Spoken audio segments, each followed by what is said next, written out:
Hello student, very good morning to all of you. मैं Nishant, science teacher. बेटा, आज हम पढ़ने जा रहे हैं मेटल एंड नॉन मेटल के रिएक्शंस के बारे में। ठीक है, तो आज हम पढ़ने जा रहे हैं, जो कि हम मेटल के बारे में जो पढ़ने जा रहे हैं वो मैंने उससे पहले ही लास्ट वाले लेक्चर में, लेक्चर नंबर 3 लेक्चर में हम लोगों ने डिस्कस कर लिया था कि कौन कौन से आपके पास मेटल्स एलिमेंट्स की फॉर्म में होते हैं और किसके कौन कौन से सिंबल हम लोग उसे यूज करते हैं। ठीक है, hydrogen, helium, lithium, barium, boron, carbon, nitrogen, oxygen, fluorine, neon, ये सब के सब हम लोगों ने सीरीज में लिखे थे और इनके सिंबल्स भी हम लोगों ने पढ़े थे लास्ट वाले लेक्चर में। और हम लोगों ने ये भी पढ़ा था रिएक्टिविटी सीरीज की, जो कि डिक्रीजिंग फॉर्म में थी। डिक्रीजिंग ऑफ रिएक्टिविटी सीरीज में हम लोगों ने पढ़ दिया था। हम लोगों ने एक वो पढ़ा था, एक छोटा सा फॉर्म पढ़ा था। वो क्या पढ़ा था? कहना का माली आलू जरा फीके पकाता है, कौन है बाहर आओ, लिखा था हम लोगों ने। उम्मीद करता हूँ आप लोगों ने याद कर लिया होगा। बिल्कुल दिमाग में फीड कर लेना है वो सब चीजें। ठीक है, तो आज हम आगे करते हैं कि हम लोग आज रिएक्शन के बारे में पढ़ते हैं कि अगर मेटल किसी चीज से रिएक्शन करता है तो क्या फॉर्म करेगा, वो चीज हम लोग डिस्कस कर लेते हैं। बहुत ही छोटा सा फॉर्मूला हमें याद करने होंगे और बहुत ही एक एक बारीकी से हम लोगों को दिमाग में फीड करना है, ताकि आने वाले क्वेश्चन हम लोग आसानी से कर सकें। ठीक है, तो यहाँ पर आपके पास बच्चा party first point chemical properties of metal के बारे में हम लोग पढ़ते हैं। मैंने एक शॉर्ट में बना दिया है, शॉर्ट में यही आप लोगों को बिल्कुल आसानी से याद रहेगा। क्या होगा फर्स्ट पार्ट? पहले फर्स्ट की बात करते हैं कि केमिकल प्रॉपर्टीज ऑफ मेटल के बारे में हम लोग डिस्कस कर रहे हैं। तो इसमें क्या होगा? When metal react with oxygen, जब मेटल ऑक्सीजन से रिएक्ट करेगा तो क्या फॉर्म करेगा? वो मेटल ऑक्साइड्स करेगा। क्या फॉर्म करेगा? मेटल ऑक्साइड करेगा। और जो मेटल ऑक्साइड्स होंगे, मेटल ऑक्साइड जो होंगे वो बेसिक इन नेचर होंगे, जो कि रेड लिटमस टू किस में कन्वर्ट हो जाते हैं? ब्लू में। मैंने लास्ट वाले लेक्चर में डिटेल बताया था एसिड और बेस के बारे में, वो इसी वजह से बताया था कि आप लोगों को जानकारी हो जाए, आप लोगों के पास नॉलेज हो जाए, इंफॉर्मेशन हो जाए कि हम लोग एसिड और बेस को कैसे मेजर कर सकते हैं। और मेजर करने की कैपेबिलिटी किसमें थी? पीएच वैल्यू में थी। हम लोग आसानी से कर सकते हैं। और जब एसिड की बात होती थी तो किस में कन्वर्ट होता था? ब्लू रेड में कन्वर्ट हो जाता था। और बेस की बात होती थी तो किस में कन्वर्ट होता था? रेड ब्लू में कन्वर्ट होता था। लिटमस पेपर में होता था, हम लोगों ने लास्ट लेक्चर में पढ़ लिया था। और जो बेसिक होता था वो कौन से ग्रुप से होते थे? हाइड्रोक्सिल होते थे, जिसमें OH नेगेटिव आयंस देते थे। लेकिन जब हम एसिड की बात करते थे तो किस कौन से होते थे? उसमें H पॉजिटिव आयंस देते थे। ठीक है, कल हम लोगों ने डिस्कस किया था लेक्चर में। तो यहाँ पर वही लिखा हुआ है, जब कोई मेटल ऑक्सीजन से रिएक्शन करता है तो हमेशा वो क्या बनाता है? मेटल ऑक्साइड्स बनाता है। और मेटल ऑक्साइड्स जो होते हैं वो आपके बेसिक इन नेचर होते हैं। बेसिक इन नेचर का मतलब क्या है? जिसकी पीएच वैल्यू किससे ज्यादा होती है? 7 से ज्यादा होती है। और turn red litmus to blue, जब बेसिक है तो रेड लिटमस टू ब्लू हो जाएंगे। छोटा सा फॉर्मूला हम लोगों को यहाँ डिस्कस कर लेना है। मैं दूसरे पेन से बना देता हूँ।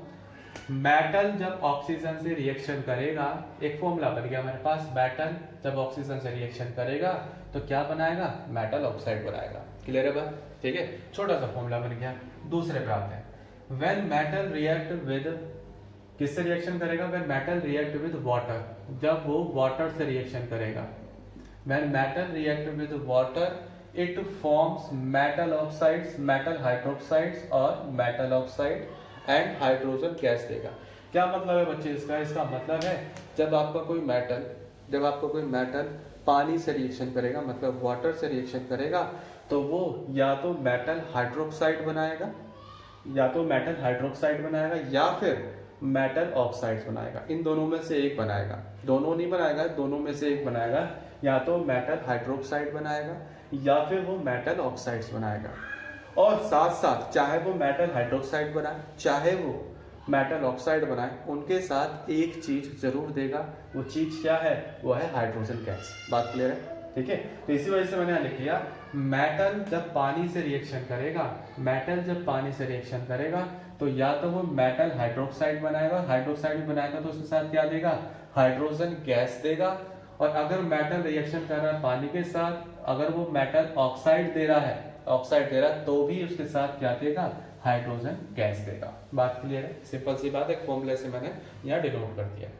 क्लियर बात? तीसरा पॉइंट मेटल के बारे में।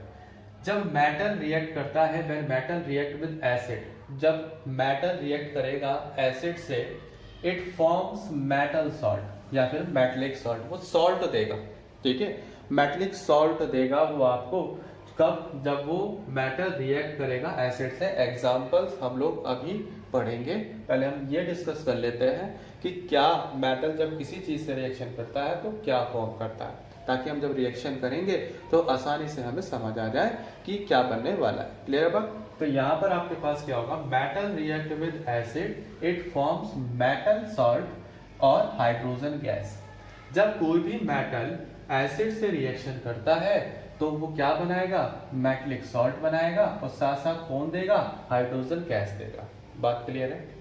लास्ट पॉइंट, मेटल जब रिएक्शन करेगा, when metal react with base, जब वो बेस से रिएक्शन करेगा। एसिड का मतलब कौन से, एसिड का मतलब जो कि H पॉजिटिव आयंस ले सकते हैं, और बेस का मतलब कौन से, जो OH नेगेटिव आयंस लेते हैं। तो इसका मतलब क्या है, जब कोई मेटल बेस से रिएक्शन करेगा तो भी वो क्या देगा, मेटलिक सॉल्ट देगा और हाइड्रोजन गैस देगा। बात क्लियर है? सिंपल सी बात अगर की जाए, अगर चारों में सिंपल सी बात की जाए, सिर्फ और सिर्फ आपके पास एक ऐसा है जो कि मेटलिक ऑक्साइड के साथ कुछ नहीं दे रहा है, और बाकी सब में अगर वाटर के साथ, अगर मेटल रिएक्ट करता है वाटर के साथ तो हाइड्रोक्साइड देगा या फिर ऑक्साइड देगा। उनके साथ कौन कौन सी गैस देगा, वो हाइड्रोजन गैस देगा ही देगा। बात क्लियर है? लेकिन जब मेटल रिएक्ट करेगा किससे, एसिड से रिएक्शन करेगा, तो आपके पास सॉल्ट दे रहा है, मेटलिक सॉल्ट दे रहा है, और साथ साथ क्या दे रहा है, hydrogen gas.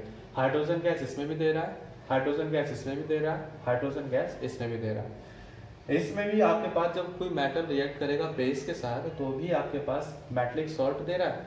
When metal reaction में तो बेस फॉर्मूला बना दिया, तो क्या क्या दे रहा है, मेटलिक सॉल्ट दे रहा है, और उसके साथ साथ क्या दे रहा है बच्चा पार्टी, हाइड्रोजन गैस दे रहा है। तो ये चीज बहुत इंपॉर्टेंट होती है। पहले हमें ये चीज समझने की कोशिश करनी होती है कि अगर कोई मेटल किसी चीज से रिएक्शन कर रहा है, चाहे वो वाटर से कर रहा हो, चाहे वो ऑक्सीजन से कर रहा हो, चाहे वो एसिड से कर रहा हो, चाहे वो बेस से कर रहा हो, तो क्या चीज वो फॉर्म करेगा, किस चीज को वो बनाएगा, पहले हमें ये पता होना चाहिए।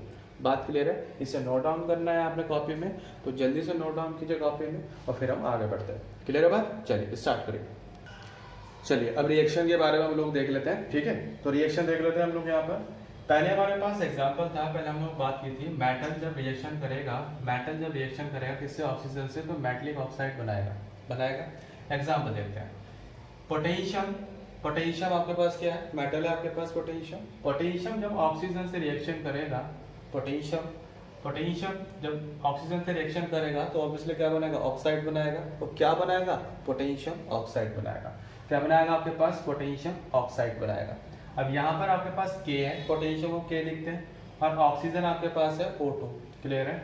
दोनों को मिलाओगे तो आपके पास क्या बनेगा, K2O। जब फॉर्मूला बनाना सीखोगे, वो आप 9th क्लास में फॉर्मूला बनाना सीखोगे कि आपके पास K2 पॉजिटिव आयन या फिर नेगेटिव आयंस है, वो आप लोग क्रॉस मल्टीप्लिकेशन वाले मेथड से भी करते हो। तो अलग अलग फॉर्मूलेज होते हैं वहाँ पर जब 9th क्लास में आ जाओगे। लेकिन अभी यहाँ पर समझने की कोशिश ये है कि फॉर्मूले बना के आप लोग जो फॉर्म हो रहा है, जो ऑक्साइड फॉर्म हो रहे हैं, वो कैसे हो रहे हैं फॉर्म। ठीक है, तो यहाँ पर आपके पास क्या होगा, पोटेशियम। जब पोटेशियम की रिएक्शन ऑक्सीजन से होगी तो आपके पास क्या बनेगा, पोटेशियम ऑक्साइड बनेगा।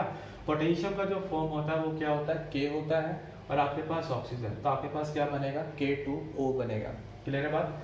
इसी तरह कैसे सोडियम, सोडियम के रिएक्शन जब मैं ऑक्सीजन से कराता हूँ तो वो क्या बनाएगा, सोडियम ऑक्साइड बनाएगा। सोडियम ऑक्साइड NaO2, अगर आपके पास यहाँ पे 4 लगा हुआ है, इसको बैलेंस करने के लिए किया जाता है, तो आपके पास कितना होगा, N2O। क्लियर है? ये जो S लिखा हुआ और G लिखा हुआ है, इसका मतलब आप, G का मतलब होता है गैस और S का मतलब होता है आपके पास सॉल्ट होता है। क्लियर हो गया? तो यहाँ पर आपके पास जो बनेगा सोडियम और यहाँ पर ऑक्सीजन, तो यहाँ पे पास कितना बनेगा, सोडियम ऑक्साइड बनेगा। इसका मतलब क्या है बच्चे, इसका मतलब है कि आपके पास सिर्फ और सिर्फ 2 मटेरियल ऐसे हैं जो कि आपके पास पोटेशियम और सोडियम, ये दोनों ऐसे होते हैं जो बहुत ही लाइटर होते हैं। आप इसे नाइफ से भी कट कर सकते हो, मैंने आपको प्रीवियस लेक्चर में बताया था। इसी वजह से ये हवा के साथ, ऑक्सीजन के साथ रिएक्शन नहीं करते हैं। अगर वो रिएक्शन कर जाते हैं तो वो उड़ जाते हैं, जिसकी वजह से हमें इन्हें केरोसिन ऑयल में रखा जाता है। ठीक है, हमने इन्हें केरोसिन ऑयल में रखना होता है। तो ये अगर आपसे क्वेश्चन पूछा जाता है कि आपके पास कौन से ऐसे एलिमेंट्स हैं या फिर कौन से ऐसे सब्सटेंसेस हैं जो कि आप लोग केरोसिन ऑयल में रखते हो, तो आपके पास आंसर होगा क्या, पोटेशियम और सोडियम। पोटेशियम और सोडियम। क्लियर है बात? ये दोनों ही आपके पास किस में रखे जाते हैं, पोटेशियम और सोडियम जो रखे जाते हैं, किस में रखे जाते हैं, आपके पास केरोसिन ऑयल में रखे जाते हैं। केरोसिन ऑयल में रखे जाते हैं। क्लियर है बात, केरोसिन ऑयल। अब यहाँ पर आपके पास दूसरी बात और याद रखना, जो इस साइड होता है, जो हम जिसकी रिएक्शन जिससे कराते हैं, मतलब लेफ्ट साइड जो हमारे पास होता है, वो हमेशा नाम दिया जाता है उसका, क्या नाम दिया जाता है इन दोनों का, वो हमारे पास जिसकी जिससे रिएक्शन कराते हैं, याद रखना जिसकी जिससे रिएक्शन कराते हैं उस साइड को हम कहते हैं रिएक्टेंट। रिएक्टेंट, क्लियर है बात, रिएक्टेंट के नाम से जाना जाता है। और जो फॉर्म होता है, मतलब इन दोनों को मिला के तो फॉर्म हुआ, इन दोनों को मिला के तो फॉर्म हुआ, जब जो फॉर्म होता है उसी को हम प्रोडक्ट कहते हैं। क्या कहते हैं? प्रोडक्ट। प्रोडक्ट जैसे आप क्रॉस मल्टीप्लाई करते हो मैथमेटिक्स में, मल्टीप्लाई करके दो वैल्यूज होती हैं, 2 × 4 होता है, तो दोनों को मल्टीप्लाई करके आंसर क्या आता है? 8 आता है। 2 4 जा 8, जो 8 है वो आपके लिए क्या होगा? प्रोडक्ट होगा। और जो आपका 2 × 4 होगा वो आप लोगों के लिए क्या होगा? वो आपके लिए क्या होगा? रिएक्टेंट होगा। ठीक है, ये हमेशा याद रखना। तो अगर मैं कॉपर को मैं ऑक्सीजन से रिएक्शन करता हूँ तो ऑब्वियसली क्या बनेगा? Metallic oxide. इसका मतलब क्या है? कॉपर ऑक्साइड बनेगा, जिसका फॉर्मूला आपके पास कितना है? CuO है। क्लियर है बात। अब हमने दूसरा एग्जांपल जो पढ़ा था, वो दूसरा एग्जांपल क्या पढ़ा था? दूसरा फॉर्म, जब कोई मेटल रिएक्शन करेगा वाटर के साथ तो आपके पास क्या बनेगा? या तो वो मेटल हाइड्रोक्साइड बनेगा या फिर आपके पास क्या बनेगा? मेटल ऑक्साइड बनेगा। और साथ साथ वो क्या देगा? वो आपके साथ हाइड्रोजन गैस जरूर देगा। क्लियर है बात। तो यहाँ पर जब भी कोई मेटल वाटर से रिएक्शन करेगा तो या तो वो मेटल हाइड्रोक्साइड देगा या फिर वो मेटल ऑक्साइड देगा। दोनों के ही साथ आपको एक चीज जरूर मिलेगी, एक चीज आपको गिफ्ट में जरूर मिलेगी। वो गिफ्ट क्या है? आपके पास हाइड्रोजन गैस है।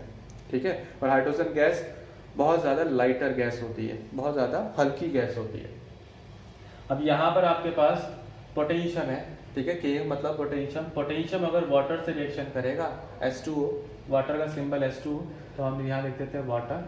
ठीक है, वाटर पोटेशियम अगर पानी से रिएक्शन करता है तो हमेशा क्या बनाएगा? पोटेशियम हाइड्रोक्साइड, मतलब OH लग गया, के साथ क्या लग गया? OH। OH मैंने आपको बताया था, OH कौन सा ग्रुप होता है? हाइड्रोक्सिल ग्रुप होता है। हाइड्रोक्सिल, हाइड्रोक्सिल मतलब हाइड्रोक्साइड। क्लियर है बात। तो यहाँ पर आपके पास KOH है, तो आप लोग क्या कर सकते हो? पोटेशियम की रिएक्शन अगर पानी के साथ होती है, वाटर के साथ होती है, तो यहाँ पर आपके पास क्या हो जाता है? Potassium hydroxide. और हाइड्रोक्साइड के साथ साथ क्या देगा? H2 गैस देगा। वो क्या देगा? हाइड्रोजन गैस देगा। क्लियर है बात, हाइड्रोजन गैस देगा। नेक्स्ट आता है सोडियम। Na को क्या कहते हैं हम लोग? सोडियम। कल मैं लिखा चुका हूँ सारे सिंबल। तो ये Na के आपके पास कहता है सोडियम। जब आपके पास सोडियम रिएक्शन करेगा, किससे? पानी से रिएक्शन करेगा, तो क्या बनाएगा? हाइड्रोक्साइड ही बनाएगा, NaOH। OH लग गया तो मतलब हाइड्रोक्साइड, हम लिखते हैं सोडियम हाइड्रोक्साइड। क्लियर है बात। OH लग गया, वहां आपके पास क्या हो जाएगा? हाइड्रोक्साइड हो जाएगा।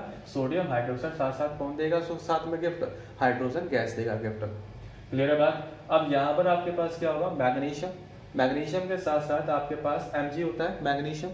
मैग्नीशियम के साथ अगर आप पानी के रिएक्शन करते हो तो क्या बनाएगा? O लग रहा है यहाँ पर, तो इसका मतलब क्या? Magnesium oxide. O लग रहा है तो आपके पास कितना होगा? Magnesium oxide, magnesium oxide. अगर OH लग जाता है तो कौन सा हो जाता है? हाइड्रोक्साइड हो जाता है। और O लगता है सिर्फ और सिर्फ, तो क्या होगा आपके पास? ऑक्साइड होगा। क्लियर है बात। और साथ साथ कौन देगा? वो हाइड्रोजन गैस देगा। बात क्लियर। तो यहाँ पर हमें पता लग गया, मैग्नीशियम अगर पानी से रिएक्शन करता है, वाटर से रिएक्शन करता है, तो आपके पास मैग्नीशियम ऑक्साइड देगा और साथ साथ हाइड्रोजन गैस देगा। फिर नेक्स्ट एग्जांपल है आपके पास। नेक्स्ट एग्जांपल क्या होगा? एल्यूमिनियम की बात करते हैं। एल्यूमिनियम भी आपके पास मेटल है। और अगर एल्यूमिनियम आपके पास किससे रिएक्शन करता है? H2O से रिएक्शन करता है, पानी से रिएक्शन करता है, तो आपके पास फॉर्मूला बनता है Al2O3। इसका मतलब होता है एल्यूमिनियम ऑक्साइड। इसका अलग से फॉर्मूला होता है। ठीक है, याद रखना होता है आपको। क्या होगा? एल्यूमिनियम ऑक्साइड का फॉर्मूला Al2O3। नीचे बेस में लगा होता है 2 और इसमें बेस में क्या लगा होता है? 3 लगा होता है। तो Al2O3 किसका फॉर्मूला होता है? एल्यूमिनियम ऑक्साइड का फॉर्मूला होता है। और आपके पास क्या देगा? हाइड्रोजन गैस देगा। बात क्लियर है। जो जितनी भी बैलेंसिंग है, ये आपके पास यहाँ लगा हुआ 2, यहाँ पे भी 2 लगा हुआ है, ये 2 लगा हुआ है, ये 2 लगा हुआ है, ये 2 लगा हुआ है, आप लोग आगे चल के सीखोगे या नेक्स्ट क्लास में सीखोगे, क्योंकि ज़्यादा हायर हो जाएगा फिर आप लोगों के लिए। अभी आप लोगों को इतना याद रखना है कि किस चीज़ से किससे रिएक्शन करता है। अगर मेटल किससे रिएक्शन करता है तो आपका क्या प्रोडक्ट फॉर्म कर गया, वो आप लोगों को यहाँ याद करना है। और क्या करना है आप लोगों ने? ये चीज़ देखना, फॉर्मूला क्या फॉर्मूला होता है आपके पास? KOH। फॉर्मूला क्या होता है आपके पास? KOH। 2 नहीं होता है, फॉर्मूला 2 नहीं होता है। ये तो आपके पास वैल्यूज होती है जो कि बैलेंसिंग करने के लिए होती है। टू टू टू टू, ये आपके लगा हुआ है यहाँ पर 2, यहाँ पे भी 2 लगा हुआ है, यहाँ पे भी 2 लगा हुआ है, 3 लगा होता है। ये बैलेंसिंग करने के लिए होता है, वो आप नेक्स्ट क्लास में सीखोगे। तो यहाँ पर आपके पास हमें दोनों चीज़ के एग्जाम्पल पता हो गए। तो आज का आपका पास इतना ही है, क्योंकि आप लोगों को याद करना है और याद करके लिख लिख के देखना है, क्योंकि एग्जामिनेशन में आप लोगों से फॉर्मूले भी पूछे जाते हैं कि एल्यूमिनियम ऑक्साइड का फॉर्मूला बताओ, तो आपके पास क्या होगा Al2O3। और यही पूछा जाएगा अगर मेटल रिएक्शन करता है वाटर के साथ, मेटल रिएक्शन करता है ऑक्सीजन के साथ, अगर मेटल रिएक्शन करता है एसिड के साथ, बेस के साथ, तो आप लोगों को क्या क्या प्रोडक्ट फॉर्म होंगे। क्लियर है बच्चों? तो आज के लिए हम लोग इतना ही रखते हैं। आप लोग यहाँ पे आगे जितने भी आगे वाले टॉपिक हैं हम लोग अगले टॉपिक में एसिड से रिएक्शन कराएंगे, बेस से भी रिएक्शन कराएंगे, और प्लस हम लोग डिस्प्लेसमेंट की रिएक्शन भी पढ़ेंगे कि डिस्प्लेसमेंट क्या होता है। डिस्प्लेसमेंट का यूटिलाइजेशन कब है आपका, मैंने आपको बताया था लास्ट वाले लेक्चर में कि जब आप लोगों ने रिएक्टिविटी सीरीज पढ़ी थी ना बच्चा पार्टी, रिएक्टिविटी सीरीज कौन सी, कहना वाली, कहना का माली आलू जरा फीके पकाता है, वो रिएक्टिविटी सीरीज के दौरान हम लोग डिस्प्लेसमेंट रिएक्शन भी पढ़ेंगे। क्या पढ़ा था हम लोगों ने लास्ट वाले लेक्चर में कि बड़ा आदमी, पावरफुल आदमी क्या करता है, छोटे आदमी को घर से उठा के बाहर फेंक देता है। वो जरूर याद करना, ठीक है। तो आज की लेता रखते हैं हम लोग। घर में रहे, सुरक्षित रहे, और ये नोट डाउन जरूर कर लें और याद भी करें। क्लियर है? जय हिंद, जय भारत, टाटा।